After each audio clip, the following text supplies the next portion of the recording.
مولانا صاحب راته یو خبره وکړه، وایي دې خلکو ته یو وظیفه وښایه. بعضې کسان دي د کاروبار وظیفه غواړي، کاروبار کې کمزوري.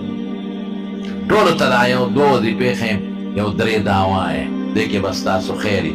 یو لا حول ولا قوة الا بالله وایه، شواروس کې 500 پیرې وایه، 11 پیرې مخکې 11 پیرې وروستو درود شریف، 1500 کرته شواروس کې یاد به مې لا حول ولا قوة الا بالله دا وایه.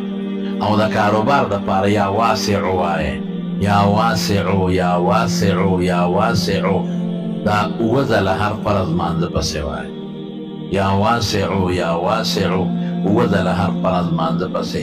او د ماښام ماسخوتن صورت واقعه وایه. او چې کله هم سملی نو د خوب نه مخکې یو 100 پیرې درود شریف وایه. دا ستاسو وظایف شو. الله